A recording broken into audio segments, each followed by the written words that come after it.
नमस्कार. तुम्हा सर्वांचं पुन्हा एकदा माझ्या यूट्यूब चॅनलमध्ये स्वागत. आज आपल्याला पाहायचं आहे conditional statement and converse.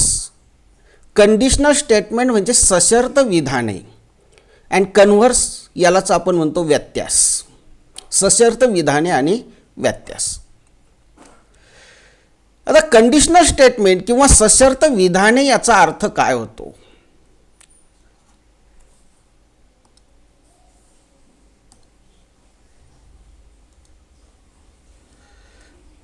Conditional statement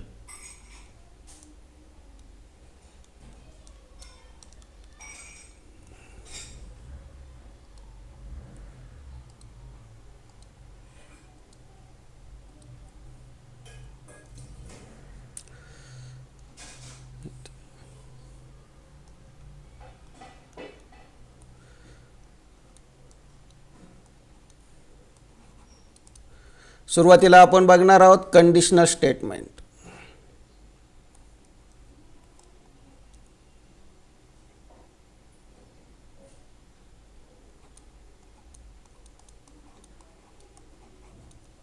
conditional statement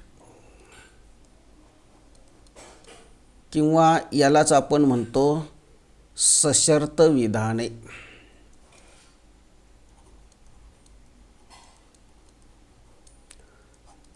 सशर्त विधाने.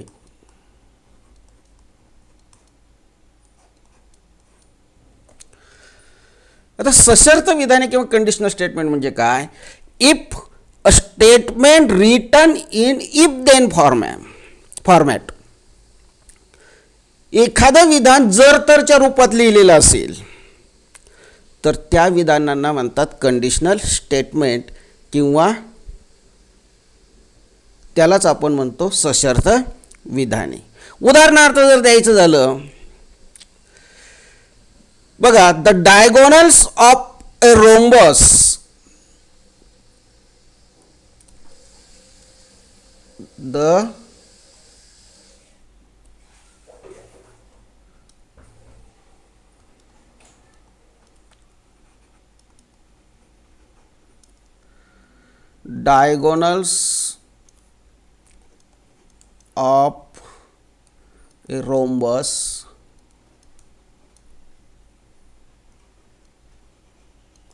diagonals of a rhombus are perpendicular bisector each other. Are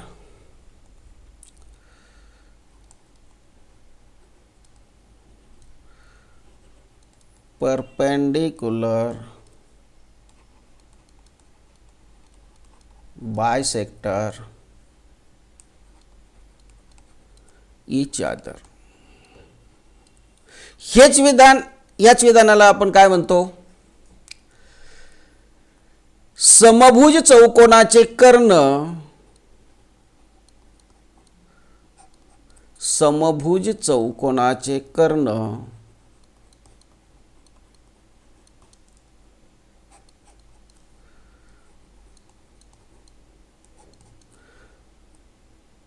परस्परांचे किंवा एकमेकांचे म्हणलं तरी चालेल, परस्परांचे लंब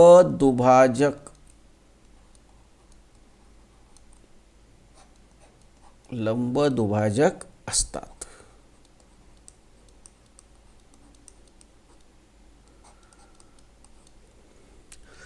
हे एक विधान आहे.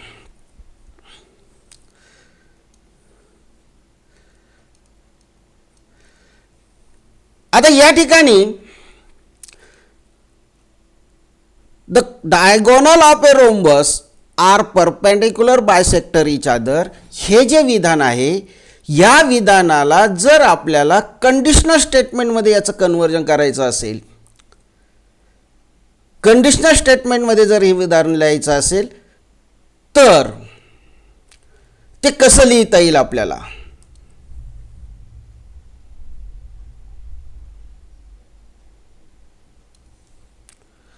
तर हे विधान आपल्याला कसं लिहिता येईल?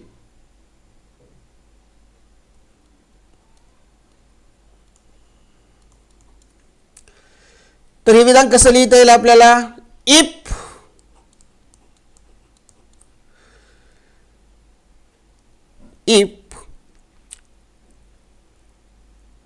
the given quadrilateral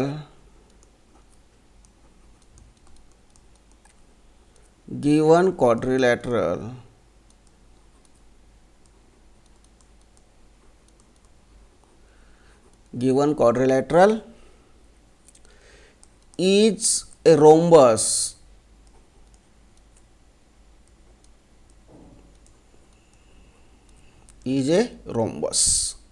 then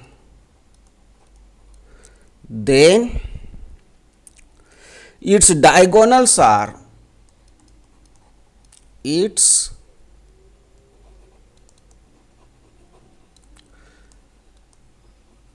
diagonals are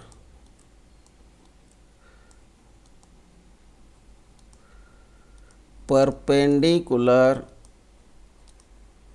bisector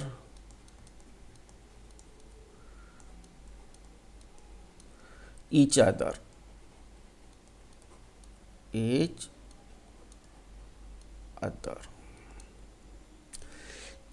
याचाच अर्थ जर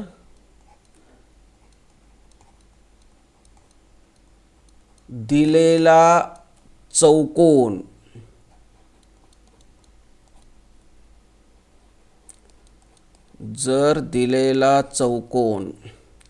समभुज चौकोन असेल,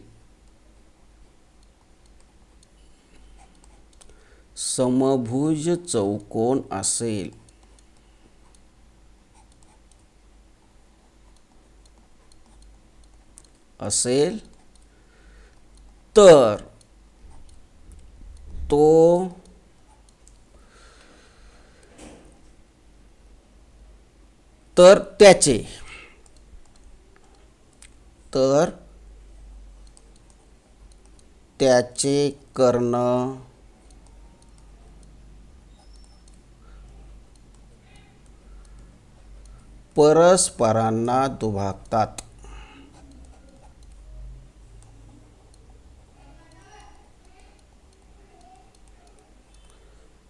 त्याचे कर्ण परस्परांना दुभागतात. हे झालं कंडिशनल स्टेटमेंट. इथं कशाचा वापर केलेला आहे? इथं इफचा वापर केलेला आहे, देनचा वापर केलेला आहे, जर तरच्या रूपात. इथं पहा जरचा वापर केलेला आहे, इथं तरचा वापर केलेला आहे. असे जर तर किंवा इफ देन वापरून ज्यावेळेस आपण एखादं विधान लिहितो त्या विधानाला म्हणतात कंडिशनल स्टेटमेंट, सशर्त विधाने. त्या विधानांना काय म्हणतात? कंडिशनल स्टेटमेंट किंवा सशर्त विधाने असं म्हणतात. अशी अनेक सशर्त विधाने आपल्याला या ठिकाणी लिहिता येतील. उदाहरणार्थ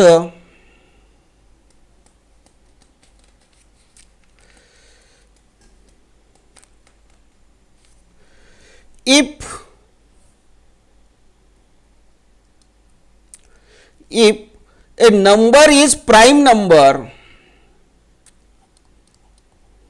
if a number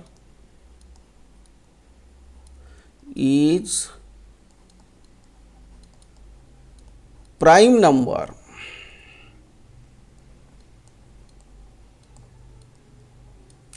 then it is even or odd. Then it is even or odd. जर एखादी संख्या मूळ संख्या असेल, विधान काय येईल?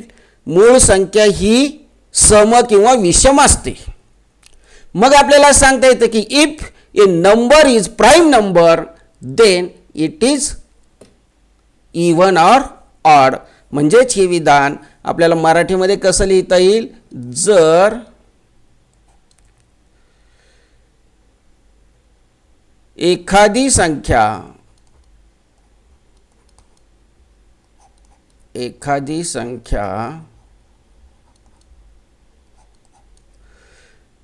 मूळ संख्या असेल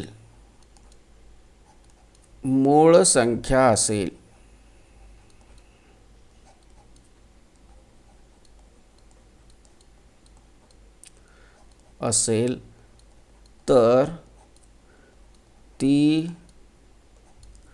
सम किंवा विषम असते.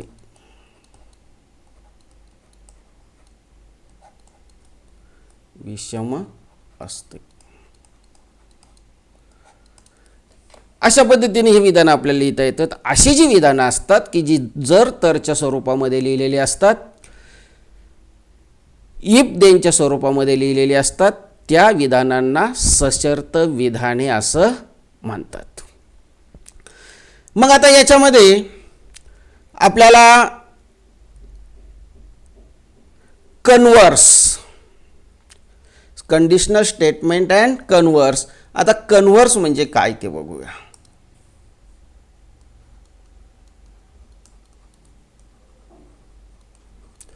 यालाच आपण म्हणतो व्यत्यास.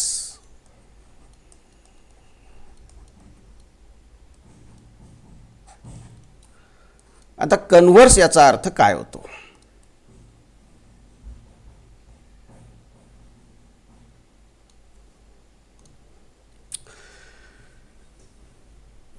आता आपण हे जे एक विधान बघितलं होतं की if the given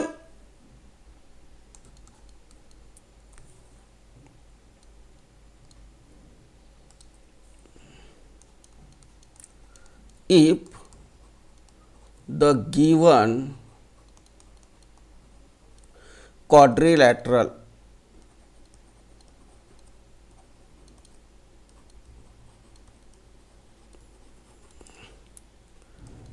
is a rhombus,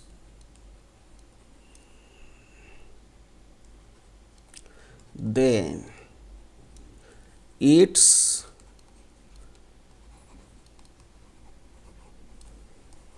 diagonals are perpendicular bisector each other. म्हणजेच जर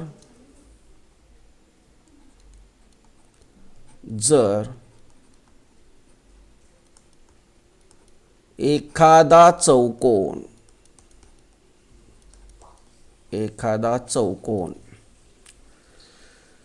समभुज चौकोन असेल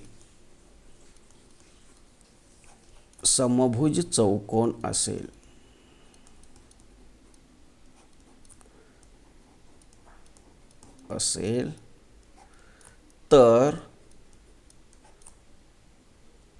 त्याचे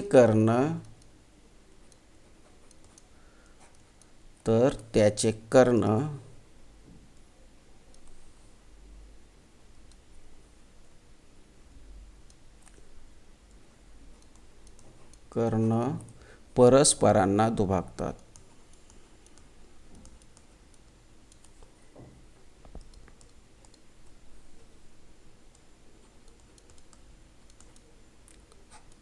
तर त्याचे कर्ण परस्परांना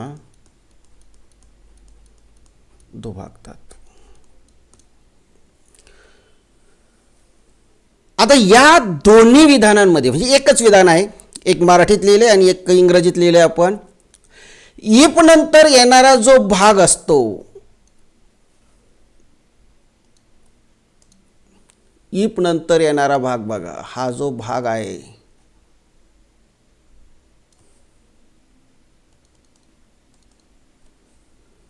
म्हणजे इथून इफ नंतर येणारा भाग इथपर्यंत हा जो भाग आहे, किंवा मराठीमध्ये जर एखादा चौकोन समभुज चौकोन असेल तर इथपर्यंत हे जे भाग आहेत या भागांना म्हणतात अँटीसिडेंट.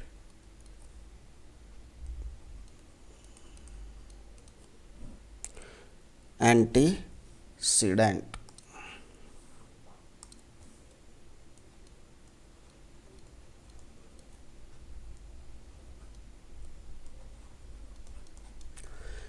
त्यालाच आपण म्हणतो पूर्वार्ध. पूर्वार्ध म्हणतो किंवा पूर्वांग म्हणतो किंवा सुरुवातीचा भाग म्हणतो. आणि जर देन नंतर येणारं जे वाक्य आहे, देन नंतर येणारं वाक्य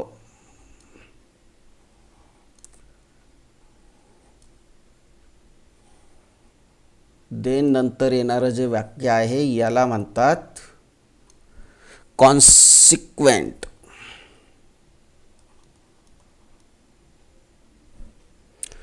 consequent.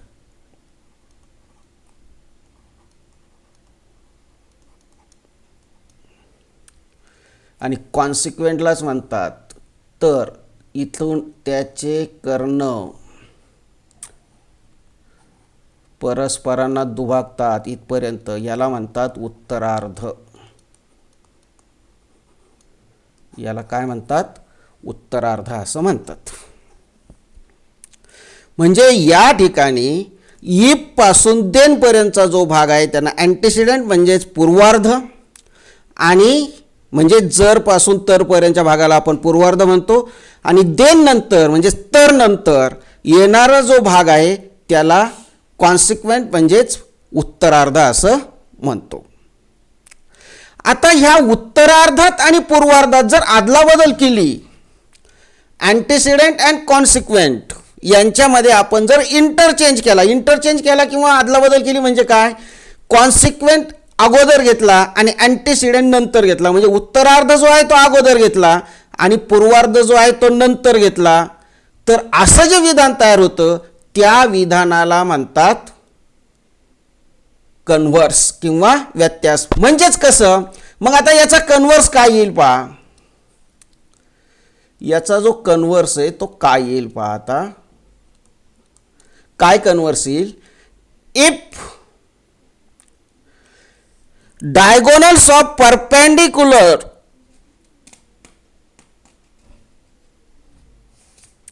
if diagonals of a quadrilateral if diagonals of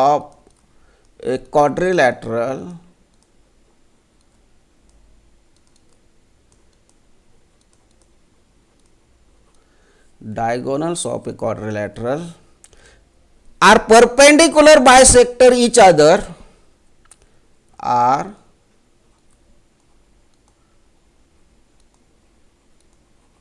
perpendicular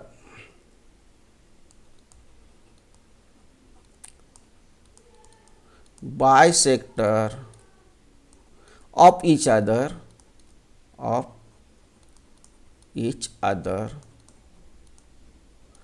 then it is a rhombus.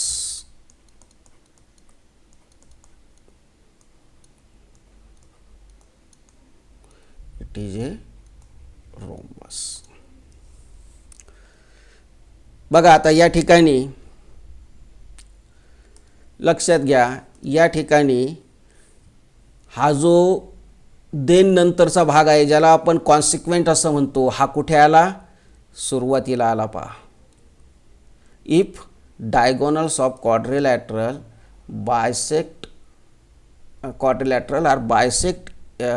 are perpendicular bisector of each other, हा सुरुवातीला घेतला, आणि देन नंतरचा जो भाग होता, इफ नंतरचा जो भाग होता, if given quadrilateral is a rhombus, if given quadrilateral is a rhombus, हा जो इफ नंतरचा भाग होता तो इथं आलेला आहे, then it is a rhombus. मग हेच वाक्य आपल्याला याचाच व्यत्यास कसा लिहिता येईल, हा झाला कन्व्हर्स याचा. हा या विधानाचा कन्व्हर्स झाला आणि आता ह्या विधानाचा कन्व्हर्स ज्याला आपण काय म्हणतो, व्यत्यास म्हणतो. व्यत्यास, कन्व्हर्सलाच आपण व्यत्यास असं म्हणतो. काय होईल व्यत्यास इथं, तर त्याचे कर्ण परस्परांना दुभागतात. मग इथं आपल्याला असं म्हणता येईल, जर चौकोनाचे कर्ण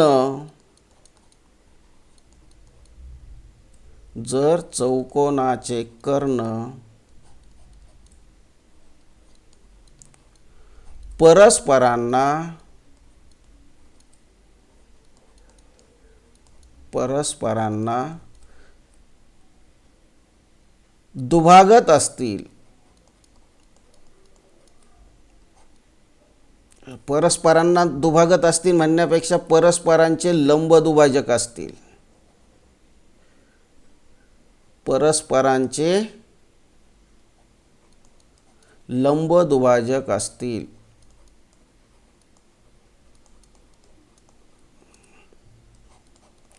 लंब दुभाजक असतील, तर तो चौकोन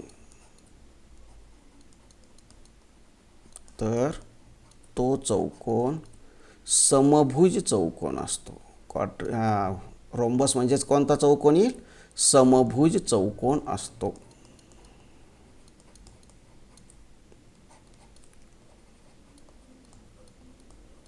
तर तो चौकोन कोणता चौकोन असतो, समभुज चौकोन असतो. इथं सुद्धा जर तुम्ही बघितलं तर हा जर नंतर जो येणारा भाग आहे, हा जर नंतर येणारा भाग हा तर नंतर इथं आलेला आहे. आणि तर नंतर जो येणारा भाग आहे त्याचे कर्ण परस्परांना दुभागतात, तो इथं आलेला आहे. जर चौकोनाचे कर्ण परस्परांना दुभागत असतील, म्हणजे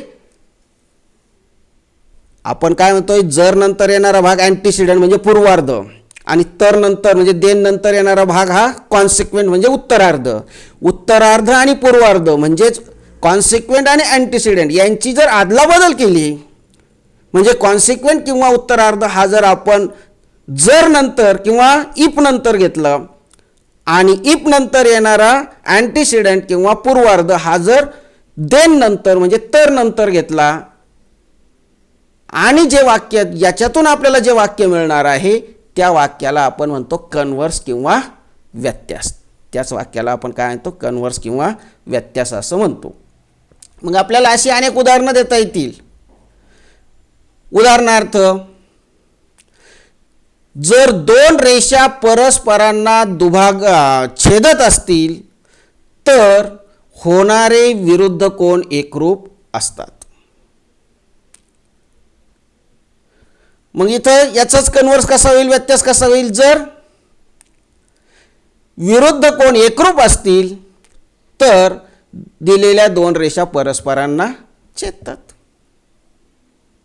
अजून अनेक वाक्य आपल्याला अशी सांगता येतील. त्यानंतर आपण पुढच्या भागामध्ये प्रूफ बघणार आहोत. त्या अगोदर कंडिशनल स्टेटमेंट म्हणजे काय, कन्व्हर्स म्हणजे काय. कंडिशनल स्टेटमेंट, आता बघा, एखादं जर उदाहरण आपल्याला दिलेलं असेल, समभुज चौकोनाचे कर्ण परस्परांचे लंब दुभाजक असतात, हे विधान जेव्हा आपण इफ आणि देन किंवा जर आणि तरचा वापर करून लिहितो तेव्हा त्या विधानाला कंडिशनल स्टेटमेंट असं म्हणतात.